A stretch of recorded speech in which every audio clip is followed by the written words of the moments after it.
โอ้ยหรือว่าสิบ่มาโอ้ยมาแน่โอ้คือมีจะคนละมานี่สี่โอ้ไม่ทับกุ้งกับมาน้ำเนาะโอ้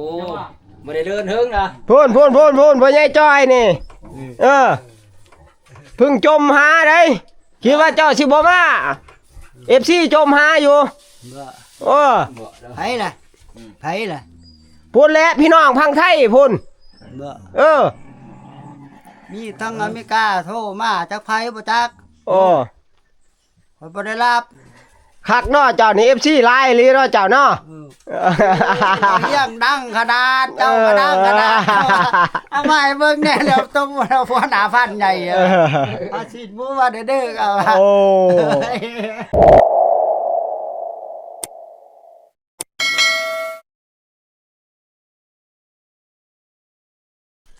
สบายดี FC ทุกคนเนาะว่าสิอยู่ภายในและต่างประเทศ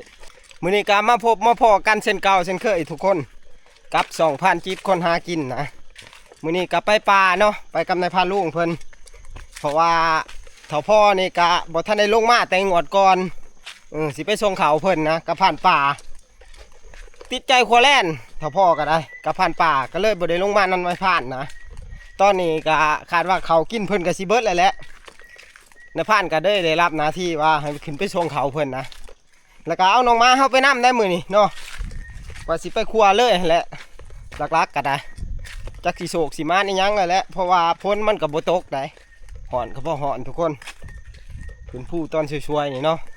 ช่วยเนี่ยเพื่อไปซีเขาซีน้ำมาหอนเฮือนกับเขากินเบิดทุกคนเลยลุยเป็นลุยแล้วกำนายพานลูกมือนี่มึงตีทุกคนแบกไม่เสร็จลงมาแต่ผู้นะโอ้ลำบากได้นี่ถ้าว่าเฮ้าผาดท่านี่แข่งฮักคาเฟ่ได้เพราะว่ามุนทางขึ้นเฮ้านี่ก็มีแต่ขี้หินนี่ดิมาโลโคเคกเก่งมาเด้อนี่ทีมงานหนักลาเฮ้ากันละคือเก่าทุกคนโตเนาะหนักลาของนายพาดลุงเพื่อนนั่นแหละ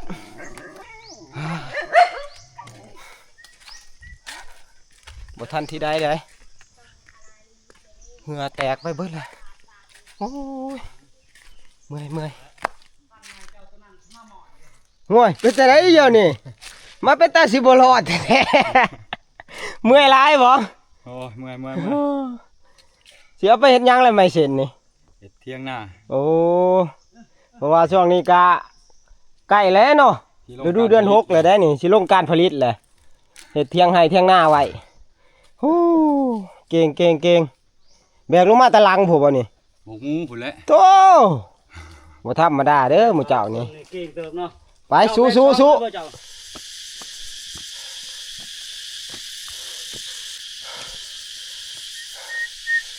นักลาพึ่งใหม่แม่เที่ยวก้อนหันลบขึ้นได้ทุกคนลบเมื่อเที่ยงหน่อยจนมือหนึ่งคือหนึ่งยังงูลงมาบานคือว่าเก่งเติบหูจักทางมาบานเนาะ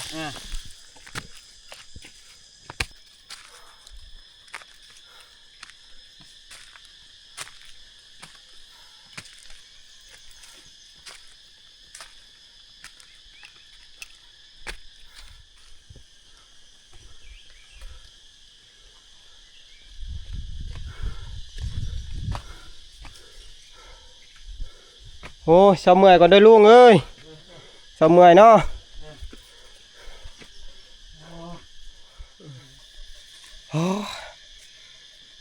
รอดทุกคนห่อนก็พอห่อน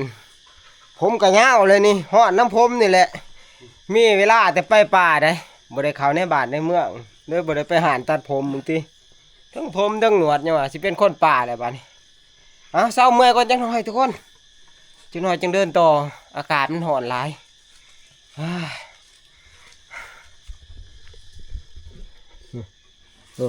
ดมคนอีกอย่างละนี่พ่อผู้ใดละมานน่ะนี่โอ้เยี่ยวดำไหนอันนี้โอ้เจ้าบ่มานโอ้ไปกับดูหน่อยไปชาวบ้านนี่ถึงห่อนถึงเมื่อยเนาะลูกเนาะ โอ้เย็นแน่เนาะบัดนี้เนาะ เย็นแน่ได้บรรยากาศก็สิร่มๆเลย สีครึมๆเลยได้บาดนี้เฮาขึ้นมาบางนึงนี่ปู้ยแดดฮ้อนอีหลีเนาะลุงฝนสิตกบ่มื้อแรกนี่ นั่นได้ยังวะ ไป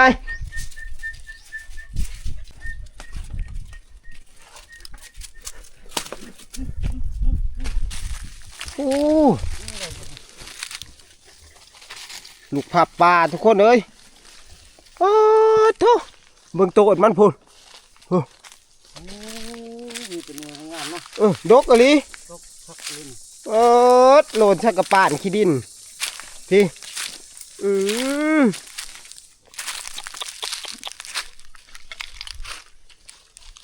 พาย งามลิ้น หวานเลยดีเลยลุง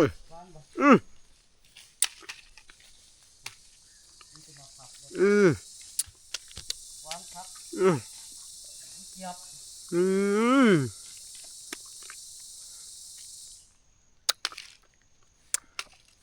ต้นนี้บ่มียางเด้หวานคักต้นนี้แต่ว่าบางต้นนี่อาจสิออกเป็นยางแล้วก็ฝาด แต่ว่าต้นนี้หวาน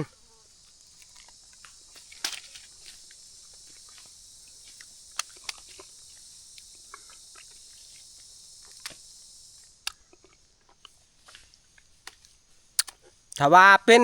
อยู่ใกล้นี่หมูป่านี่มักขนาดเนาะประเภทหมูป่ามักดังน้ำนี่มักบ่เท่านั้นพวกลิงไปจังซะแต่ว่าตัวนี้มันอยู่ไกลลังผู้ทุกคนสัตว์ก็สิบ่มีปานใดเนาะ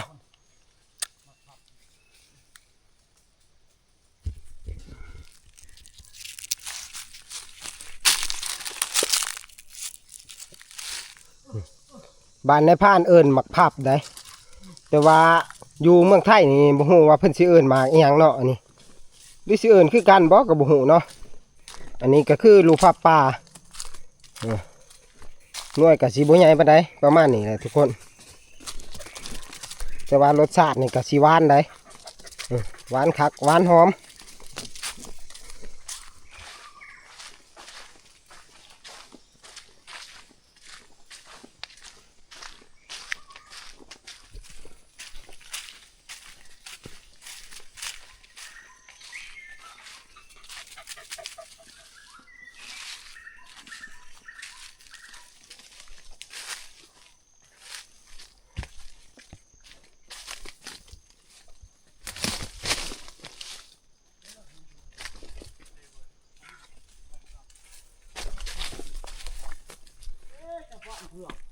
หอดเครื่องทางอะไรทุกคนเอ้ย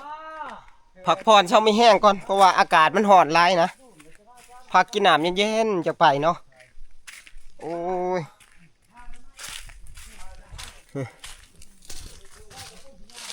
น้ำคำเฮา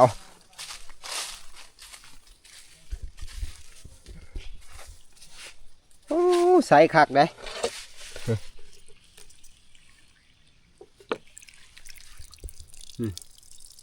ใส่เนาะ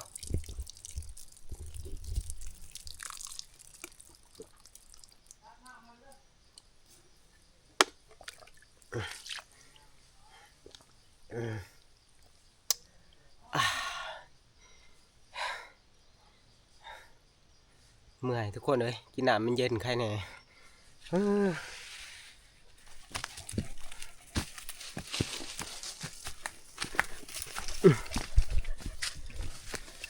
ไปมันเจ้าหิวเขาอะไรทุกคน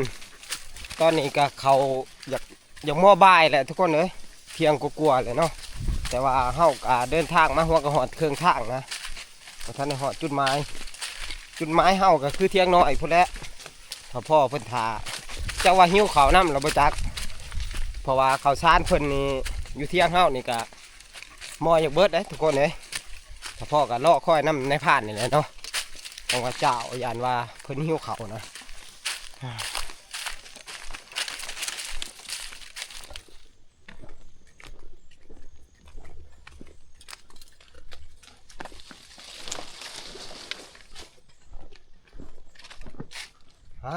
มาหอดเลยทุกคนหอดห่างพอเที่ยงเอาเลยแต่ว่าบ่เห็นเท่าพ่อครับผ่านป่าเด้สงสัยสิออกไปขัวเลยแหละเนาะ สงสัยไปครัวบ่ทันได้มาทุกคนบ่เห็นไผอยู่เที่ยงนะข้าวของเฮานี่ก็ยังคือเก่าคือเดิมเนาะบ่ทันได้เก็บเบิ่งมาเบิ่งเพิ่นมานอยู่บ่เพิ่นอยู่นี่ถ้าว่าเพิ่นมานเพิ่นป้าไว้แถวนี่ดอกโอ้นี่เด้นี่ทุกคนโอ้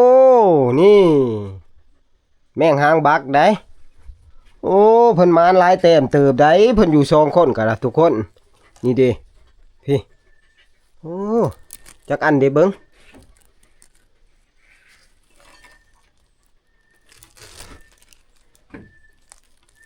โอ้ตัวบักใหญ่มัน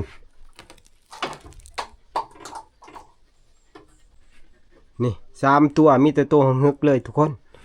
บักหางบักได้พี่มื้อนี้ก็ยังไปครัวอยู่เฮาบ่เห็นเพิ่นเนาะเพิ่นยังไปครัว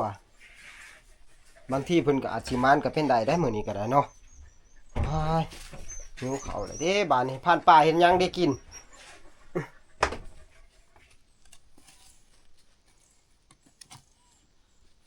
สิเฮ็ดหยังล่ะกินลูก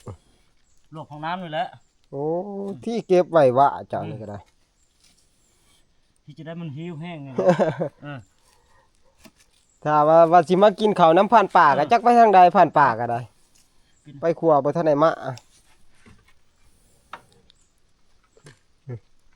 เก็บข้าวเดียวแล้วพักน้ำข้างเที่ยงนี่นี่ดิโอ้ ลายเติบกำหนึ่ง มานี่ทุกคน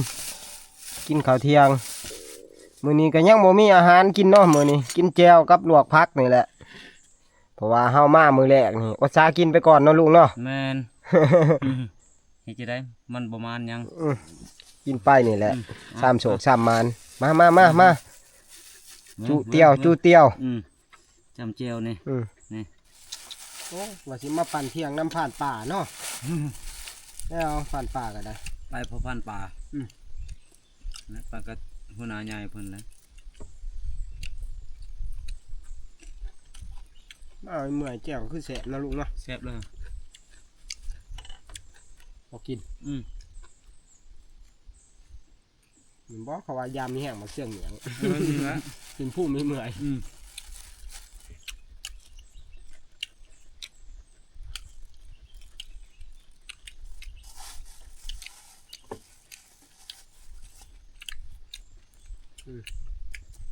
หลักลาห้าวนอนเป็นระเบียบรอกินข้าวกินข้าวแล้วคนเด้อสู้ เพิ่นก็หิวกันเลยทุกคนนะ